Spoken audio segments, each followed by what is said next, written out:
Assalamualaikum warahmatullahi wabarakatuh. Perkenalkan, saya Fatih di sini. Pada video kali ini saya ingin membahas mengenai present perfect.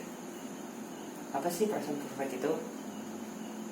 Present perfect ialah suatu kalimat yang menyatakan suatu aksi di masa lampau tapi masih memiliki dampak di masa kini.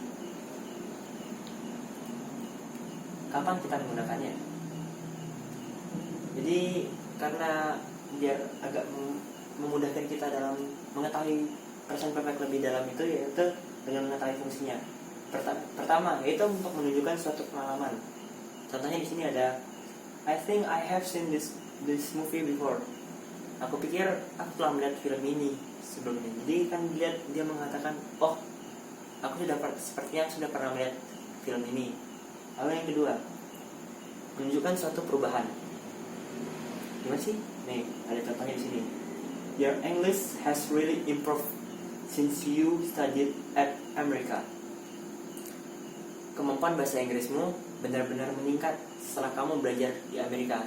Di sini kan dapat terlihat orang yang tadinya kemampuannya ya memang nggak dikasih tahu berapa ya, tapi orang temannya mengatakan bahwa bahasa Inggrisnya tuh kemampuannya meningkat. Habis itu yang ketiga, menunjukkan suatu pencapaian. Contohnya ini, my daughter has learned how to read.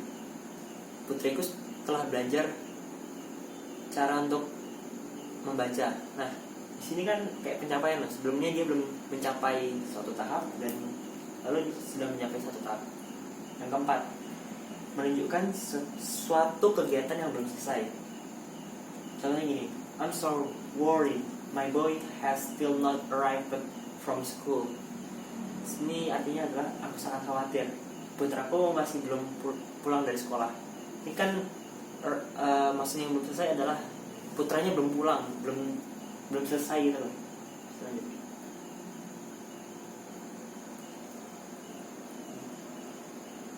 habis itu yang kelima, menunjukkan beberapa kejadian dalam waktu yang berbeda. I've seen several doctors for my illness. Jadi kan ini maksudnya beberapa kejadian ini gini. Jadi kayak beberapa hal kita rangkum jadi satu loh. Jadi biar mempersingkat dan memperpadat waktu.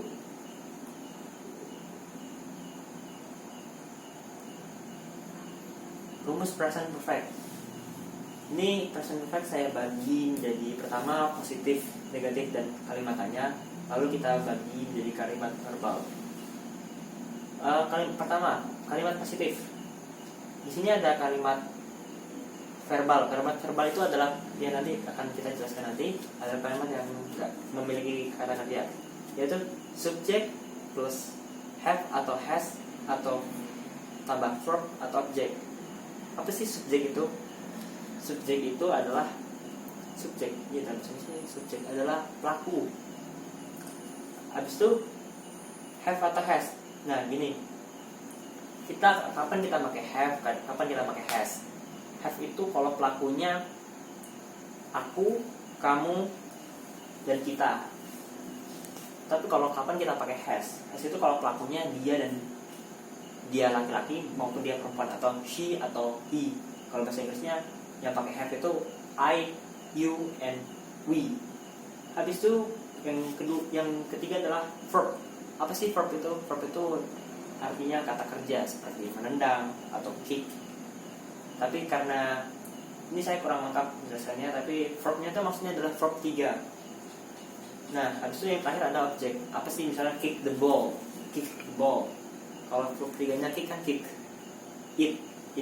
Eaten. Habis itu lanjut ke kalimat negatif. Kalau bedanya sama kalimat negatif adalah setelah have atau has-nya ditambah not.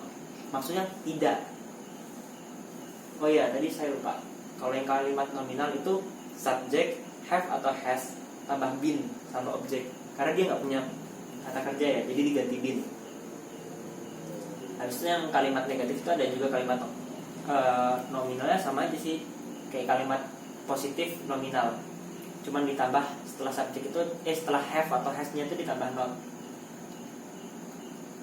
Habis itu kalimat tanya. Kalau kalimat tanya, bedanya subjeknya itu diletakkan setelah have atau has. Mau yang verbal sama nominal juga sama kayak gitu. Habis itu pembagian present perfect. Ya, kalimat itu dapat dibagikan dalam dua kelompok ya. Tadi kan ada yang nominal sama verbal, ada positif dan negatif. Nah, di sini kita akan bahas lebih dalam. Pertama yaitu berdasarkan ada tidaknya kata kerja. Ada tidaknya kata kerja. Habis itu pertama nominal sentence.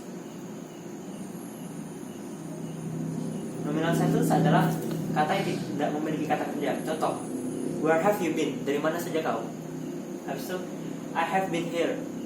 Aku sudah di sini. Di sini kan nggak ada kata kerja. Sudah dari mana? Ya nggak ada kata kayak menendang, memukul, memakan. Lalu itu selanjutnya adalah verbal sentence yang memiliki kata kerja. Contohnya, I have eaten. Aku sudah makan. Ini kenapa di sini pakai eaten? Karena eaten itu bentuk 3. Habis itu yang kedua, I have not drunk the medicine. Aku belum meminum obatnya. Nah itu adalah itu. Berdasarkan penggunaannya ada 3 kalau berdasarkan penggunaannya. Kalau tadi ada 2 kan. Pertama, positive sentence. Positive sentence adalah kalimat yang memberikan informasi yang dianggap benar oleh yang mengucapkan. Misalnya gini, I have heard that song. Itu contoh dari verbalnya ya. Tapi kalau misalnya kamu belum pernah, kita nggak bisa bilang I have heard that song. Tapi kalau yang pelakunya udah bisa, pelakunya nganggap benar, dia udah bisa dia ngomong I have heard that song. Kalau dia belum pernah tapi misalnya dia tahu temannya pernah, he has heard that song. Habis itu yang kedua, yang kalimatnya we have, yang kalimat nominalnya tadi kan udah verbalnya. We have been here since long time ago.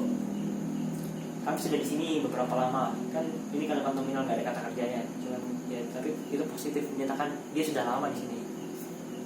Lalu yang kedua ada negative sentence. Negative sentence adalah bentuk pernyataan ini ada yang kurang, pernyataan salah. I have not heard that song. Masa I have not heard ini sama aja, tapi artinya tadi kalau yang tadi kan positif, saya belum pernah mendengar kalimat ini. We have not been here. Kita belum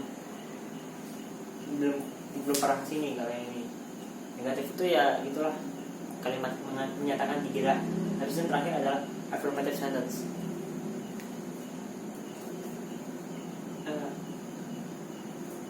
Affirmative sentence affirmative sentence adalah kalimat pertanyaan. Maksudnya gimana sih? Ya misalnya kamu kalau tadi kan aku udah terus gimana kalau teman nanya orang? Misalnya tadi kan udah ada rumus-rumusnya atau nah ini contohnya, have you heard that song? Have, di sini ada have, habis ada subject, ada verb, ada that song, itu ada objeknya. Habis itu yang terakhir ini ada contoh nominal, have both of you been here for a long time? Apakah kalian berdua sudah lama di sini? Dan itu adalah contoh verbal dan nominalnya. Ya, sekian dari saya. Terima kasih dan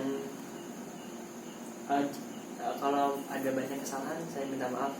Sekian. Assalamualaikum warahmatullahi wabarakatuh.